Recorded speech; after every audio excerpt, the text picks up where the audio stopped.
Announced the municipal body election model code of conduct has come in place, which will apply to all of the urban local body which are going to polls. Means अगर Srinagar municipal corporation में एक भी seat vacant है तो all municipal body will be under model code of conduct. Schedule of elections ये हम आपके साथ सारा ये प्रेस नोट शेयर करेंगे कि 8 फेजेज में इलेक्शन कराया जाए। कराना है हमें तो इस बार सेफ इलेक्शन भी कराना है, ये मैंडेट इसमें जोड़ा गया है।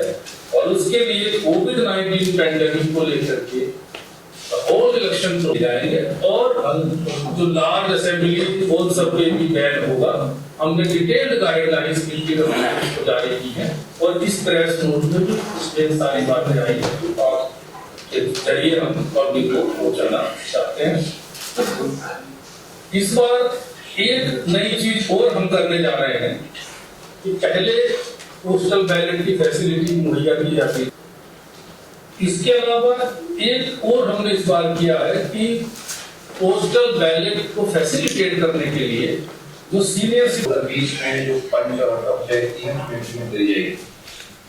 इस सिलेक्शन में एक और ऑप्शन की वोटर जो सीनियर सिटीजन है, बट सीनियर सिटीजन की डेफिनेशन इसमें 80 साल बहुत की है उनके लिए। और जो हमारे मैंने बताया मॉडल कोड जो है की एप्लीकेशन खत्म होगी तो सभी लोगों ने देखा है कि 4 बजे honourable state election commissioner panchayat raj institute से रिलेटेड इलेक्शंस का नोटिफिकेशन जाहिर किया है और चीफ इलेक्टोरल ऑफिसर जिन्होंने अर्बन लोकल बॉडीज़ का इलेक्शंस की घोषणा की है उसमें ब्रीफ में मैं आपको जहाँ तक कश्मीर विभाग का सवाल है वो बताना चाहूँगा। रफली अराउंड 34 अर्बन लोकल बॉडीज़ में 228 वार्ड्स के लिए कश्मीर में इलेक्शन होगा और इसमें ईवीएम्स यूज़ किया जाएगा। यह है अर्बन लोकल बॉडीज़ के लिए जो 34 अर्बन लोकल बॉडीज़ 228 वैकेंसीज़ के लिए ईवीएम्स पर वोटिंग होगी। बाकी जो रूटीन प्रोसेस दूसरे इलेक्शंस के लिए रहती है, फ़ोटो इलेक्टरल कार्ड है, इलेक्टरल रोल्स है, पब्लिकेशंस है, उनका अपॉइंटमेंट ऑफ ऑब्जर्वर्स है, एक्सपेंडिचर्स रिलेटेड लिमिट्स है। अर्बन लोकल बॉडीज़ की जो एक्सपेंडिचर रिलेटेड लिमिट्स है वो म्यूनिसिपल कॉरपोरेशन में 1.5 लाख है, काउंसिल्स जो डिस्ट्रिक्ट हेडक्वार्टर पर है उसमें 1 लाख है और उससे नीचे जो रहती है म्यूनिसिपल कमिटीज़ उसमें 50,000 के करीब एक कैंडिडेट जो है इलेक्शन में खर्च कर सकता है। कोविड होने के चलते डिटेल में गवर्नमेंट ने कोविड की एसओपी बनाई हुई है। राइट फ्रॉम नॉमिनेशन से स्टार्ट होकर के जो कंटेस्ट होता है कैंपेन पीरियड उसके लिए भी लागू रहेगी, पोलिंग डे पर लागू रहेगी और आगे कंक्लूडिंग ऑफ इलेक्शंस तक वो लागू रहेगी। ब्रॉडर तौर पर उसमें मास्क का यूज़, सैनिटाइज़र या सोप या वाटर का यूज़ और पॉसिबल जो है वो सोशल डिस्टेंसिंग मेंटेन करना उससे रिलेटेड है। और उसी के मद्देनज़र जो नॉर्मली इवन 80 ईयर से अबव भी वोटर्स अगर है तो उनको भी पोलिंग स्टेशंस पर लेकर के ही वोटिंग होती थी, लेकिन इस साल कोविड के मद्देनज़र उनको 80 ईयर से अबव जो हमारे बुज़ुर्ग होंगे उनको कोविड का खतरा देखते हुए अगर वो पोस्टल बैलेट के थ्रू वोटिंग करना चाहते हैं तो पोस्टल बैलेट के थ्रू वो वोटिंग कर सकते हैं। वो कोविड के चलते नई चीज़ इस साल आई है। बाकी एम्प्लॉयज़, माइग्रेंट वोटर्स और इनके लिए जो है पोस्टल बैलेट पहले से रहता है।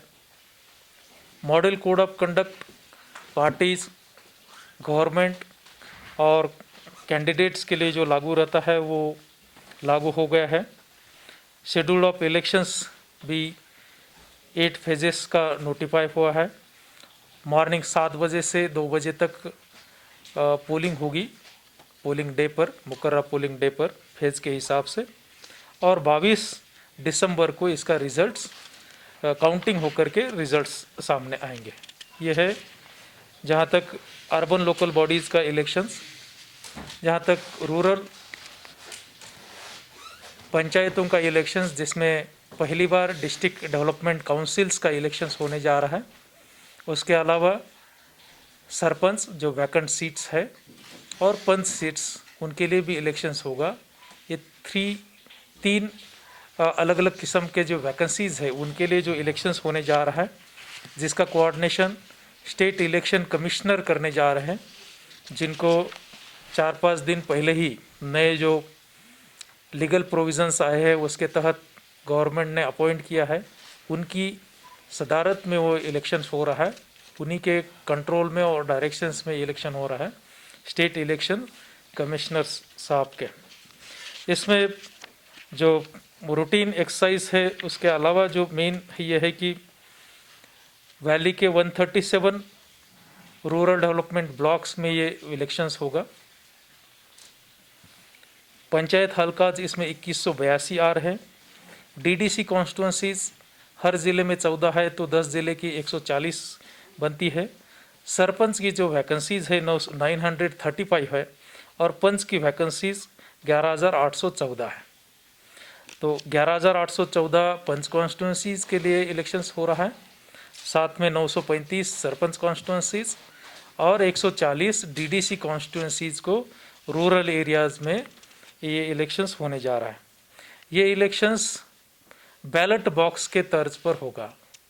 पहले भी जो है रूरल इलेक्शंस बैलेट बॉक्स के ही यूज़ करते हुए होते आ रहे, उसी के तर्ज पर जो है ये इलेक्शंस भी बैलेट बॉक्स यूज़ करते हुए ही होंगे। इसमें भी ऑब्जर्वर्स लगाने की तरतूद है। Observers state elections commissioners appoint करेंगे। एक्सपेंडिचर्स की भी इसमें लिमिट दी हुई है। डीडीसी कॉन्स्टिट्यूंसीज के लिए 5 लाख, सरपंच के लिए जो एक हल्का पंचायत के लिए लड़ता है उनके लिए 1 लाख और पंच कॉन्स्टिट्यूंसीज में जो कैंडिडेट खड़े रहेंगे उनके लिए 30,000 की लिमिट मुकर्रर की है। पोस्टल बैलेट्स इसमें भी सेम है और कोविड के मद्देनज़र इसमें भी 80 साल से ज़्यादा उम्र होने वाले लोग, इवन कोविड में जो पॉजिटिव या सस्पेक्ट लोग हैं जिनको आइसोलेशन क्वारंटाइन में रखा है, उनको भी पोस्टल बैलेट की सुविधाएं दी गई है। 8 फेजेस में ये भी इलेक्शंस होने जा रहा है। जहाँ तक काउंटिंग का सवाल है, सरपंच एंड पंच की काउंटिंग उसी समय हो जाएगी जिस समय ये 2 बजे पोलिंग डे पर पोलिंग ख़त्म होने के बाद उसी दिन काउंटिंग मोस्टली उसी लोकेशन पर सरपंच और पंच की होंगी। डीडीसी कॉन्स्टिट्यूंसीज की जो काउंटिंग है वो सब इकट्ठा ही होगी पूरे सभी 8 फेजेस ख़त्म होने के बाद। 22 दिसंबर को वो काउंटिंग होने जा रही है। तब तक जो है अलग अलग फेजेस में जो डीडीसी कॉन्स्टिट्यूंसीज इलेक्शन के लिए जाएगी उनके बक्सेस बाकायदा सिक्योरिटी फोर्सेस और बाकी सीसीटीवी और इंतज़ाम जो रखते हैं स्ट्रांग रूम का, वो इंतज़ाम करते हुए स्ट्रांग रूम में रखे जाएंगे। अलग अलग आईडी कार्ड्स के द्वारा वोटर अपना हक यूज़ कर सकता है इलेक्शन का। तो उसमें 11 किस्म के आईडी कार्ड्स इलेक्शन अथॉरिटी ने एलिजिबल रखे हैं। उसमें है ईपिक जो नॉर्मली दिया जाता है, passport, driving licence, identity card कोई गवर्नमेंट मुलाजिम है तो, बैंक का पासबुक जिसमें फ़ोटो कार्ड को फोटोग्राफ रहता है, पैन कार्ड, आधार कार्ड,